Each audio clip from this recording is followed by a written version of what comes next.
ने कुछ कहा कि कुछ काम नेहरू जी ने बहुत अच्छे किए, कुछ काम ऐसे थे जो अच्छे करना चाहते, वो नहीं पाए।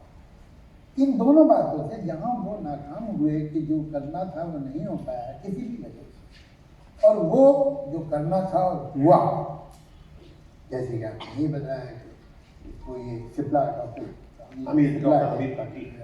इनको या साइंस को किस तरह से स्पेस प्रोग्राम किस स्टेज में बढ़ाया गया, तरह तरह के रिसर्च 47 में एटॉमिक रिसर्च कमीशन की स्थापना 47 ये सारे के सारे बने, तो धीरे धीरे हम पहुँचे जो बड़े इंस्टीट्यूशन एजुकेशन से बने। आज हम IT में अगर इतनी बड़ी पोजीशन पे, तो कोई रीजन है कि हम दुनिया में चंद बड़े कामयाब मुल्क हैं IT के सिलसिले में। तो ये तो चीज़ें हैं जो हमें और बढ़ानी चाहिए और सीखनी चाहिए, लेकिन जहाँ उनका इंटेंशन भले अच्छा था लेकिन वो हो नहीं पाया, वो हम अब क्या करना चाहिए, हमें उनसे दो बातें सीखनी है, वो जो उन्होंने अच्छी कर दी, वो जो अच्छी नहीं कर पाए, दोनों ही बातों से कुछ सीखना है हमें। He is a very important person in Indian history. तो आप क्या कहेंगे? एक की तो बात हम लोग कर चुके, प्राइमरी एजुकेशन रीच के हिसाब से भी, और इस समय ज़्यादा जरूरी है कंटेंट के हिसाब से। प्राइमरी से लेकर के आपकी हायर सेकेंडरी तक की जो एजुकेशन है, ये संयोग नहीं है, इसकी कोई वजह है कि जिन्हें बोलचाल में आर्ट सब्जेक्ट्स कहा जाता है उन्हें ह्यूमैनिटीज कहा जाता है। हिस्ट्री, फिलॉसफी, सोशियोलॉजी, लिटरेचर, उनको ह्यूमैनिटीज कहा जाता है, क्योंकि ये पढ़े लिखे इंसान को ह्यूमनाइज करते हैं। साइंस की ट्रेनिंग पर्याप्त नहीं है, मेडिकल साइंस की ट्रेनिंग पर्याप्त नहीं है, you must have some human element. तो ह्यूमैनिटीज प्राइमरी एजुकेशन से लेके टॉप लेवल ऑफ एजुकेशन तक, चाहे आप टेक्नोलॉजी पढ़ रहे हो, चाहे आप मेडिकल साइंस पढ़ रहे हो, ह्यूमैनिटीज का कंटेंट जो आपकी क्रिटिकल थिंकिंग को बढ़ावा देने वाला हो, जो आपको हिंदुस्तान की सोसाइटी, हिंदुस्तान की ट्रेडिशन और इसकी समस्याओं से वाकिफ कराने वाला हो, वो मेरे हिसाब से one of the top priorities होना चाहिए। डोमेस्टिक पॉलिसी का जहाँ तक सवाल है। फॉरेन पॉलिसी में मैं एक ही, और मैंने इस किताब में लिखा है कि चाइना हो या पाकिस्तान हो, आपके दिमाग में ये पर्सपेक्टिव क्लियर होना चाहिए कि आप दुनिया के नक्शे पर हिंदुस्तान की जगह क्या इमेजिन करते हैं, और उस तरह आपको चलना होगा। अगर आप इस तरह चलना चाहते हैं कि किसी एक देश से आप इतने घनिष्ठ हो जाए कि उस देश के विरोधी देश ही नहीं, उस देश के उस राष्ट्रपति का विरोधी उम्मीदवार आपसे दुखी हो जाए, ये कोई अच्छी फॉरेन पॉलिसी नहीं। कि अमेरिका का राष्ट्रपति बनने के बाद आमतौर से 3-4 दिन के भीतर भीतर भारत जैसे देश के प्रधानमंत्री को फोन करता है। वर्तमान राष्ट्रपति ने मैसेज दिया, 20 दिन तक फोन नहीं किया भारत में। वैसे स्वाभाविक, आप उसके प्रतिद्वंदी के पक्ष में चुनाव प्रचार कराएं जाके, वो क्या करें? मुझे लगता है कि जो सीखने की बात है वो ये कि हम एजुकेशन पॉलिसी में बहुत क्लियर हो अपनी। दूसरे जो इंस्टीट्यूशंस की बात, नेहरू को लगता था कि डेमोक्रेटिक इंस्टीट्यूशंस, और जिसको कहें कि पॉलिटिकल एजुकेशन में, पॉलिटिकल एजुकेशन पार्टी के सेंस में नहीं कह रहा हूँ, मतलब एक पूरे डेमोक्रेटिक समाज में एक डेमोक्रेटिक कॉमन सेंस का, एक क्रिटिकल साइंटिफिक कॉमन सेंस का निर्माण करने के सेंस में कह रहा हूँ। नेहरू को लगता था, शायद ये मेरा अपना कयास है, कि ये चीज़ें मॉडर्नाइजेशन की प्रोसेस में अपने आप होनी चाहिए। वो ये भूल गए कि मॉडर्नाइजेशन की प्रोसेस में चीज़ें अपने आप नहीं, उन्हें करना होता है। टेक्नोलॉजी के विकास का मतलब साइंटिफिक अंडरटेकिंग के विकास नहीं होता।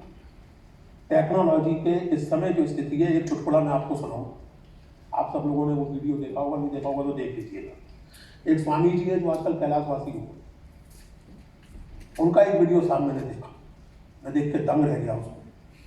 वो फरमाते हैं कि देखिए, आज सूर्योदय सुबह 6 बजे होने वाला था, लेकिन एक रिचुअल है ध्वजारोहण का कि मैं सूर्योदय के पहले करता हूँ।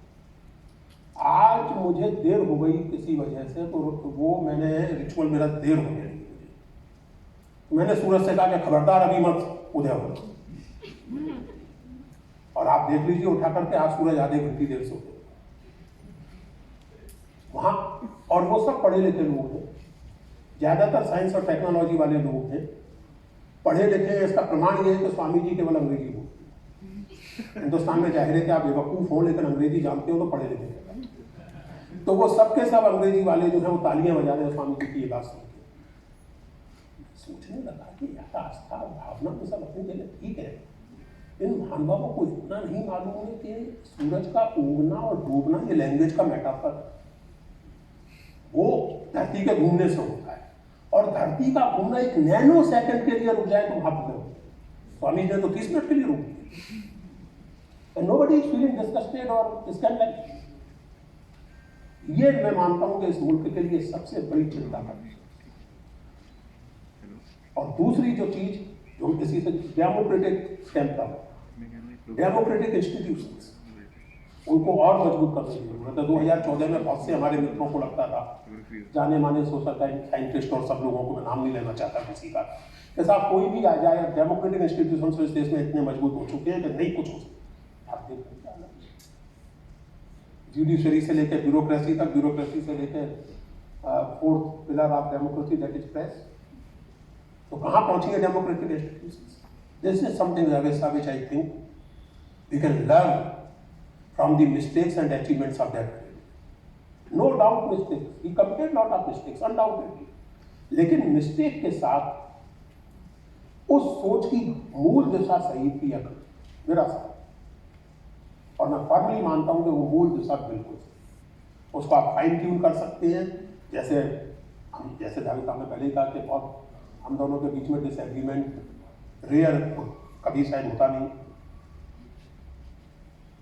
मुस्लिम पर्सनल लॉ का सवाल अभी करने वाला हूँ। नहीं, वो तो सर जी आप फिल्म लिखते हैं, आप कोई भी सिचुएशन क्रिएट कर सकते हैं। ये है ना जो स्वामी जी का आपने बताया हाँ। कि उन्होंने आधे घंटे रोक दिया, इस पे इतराज करें हम, मेरे ख्याल से हमको अधिकार नहीं, बिल्कुल नहीं। मैं बताता हूँ क्यों। होता यह है कि हम अपने सुपरस्टिशन को फेथ और दूसरे की फेथ को सुपरस्टिशन कहते हैं, और वो भी सुपरस्टिशन ही होता है, लेकिन वो उसे फेथ कह रहा है, हम अपने सुपरस्टिशन को फेथ कह रहे हैं। स्वामी जी का आधे घंटे लेट जो सूरज है वो उतना ही एब्सर्ड है जितने दुनिया के सारे धर्म। Yes, I agree with you, उसमें तो डिसएग्रीमेंट इस बेचारे आधे घंटे के सूरज पे काहे नाराज हो रहे हैं? नहीं सर, मैं नाराज ये नहीं हो रहा। जो भी रिलीजियस बिलीफ है वो इर्रेशनल, वो किसी भी का हो, और वो जो चीज़ लॉजिक से नहीं डिफेंड हो सकती, रीजन से नहीं डिफेंड हो सकती, उसके चारों तरफ सेंटिमेंट के कांटे लगाने पड़ते हैं। सर कोई आके सर एक निवेदन, एब्सोल्युटली आई कंप्लीटली। मुझे एक बहुत पसंद है बाबा, जो वो निर्मल बाबा बहुत बाबा अच्छे, वो लाजवाब, मुझे बेहद पसंद है। इसलिए तो वो बताते कि फेथ होती क्या है, कि निर्मल बाबा बता रहे हैं, बाबा मसीह जायदाद पे मुकदमा कर दिया है, सब रिश्तेदार और पैसा पानी की तरह बह रहा है वकीलों के घर में, अब आप बताइए क्या करें। जब आ रहे थे तो रास्ते में कहीं गोलगप्पे भी खाए, अब ये बेचारा मुकदमे में फंसा, उसने गोलगप्पे का ख्याल नहीं किया, तो गोलगप्पे बाबा देखा नहीं, तो बाबा ने बहुत ही सीरियसनेस और डिग्निटी से कहा, देखा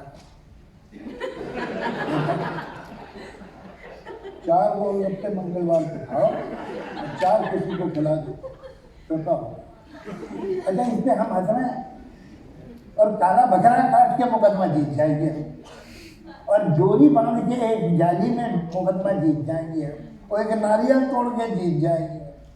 वो अपसेट नहीं, ये बेचारा कम से कम 4 गोलगप्पे तो खिलवा रहा है।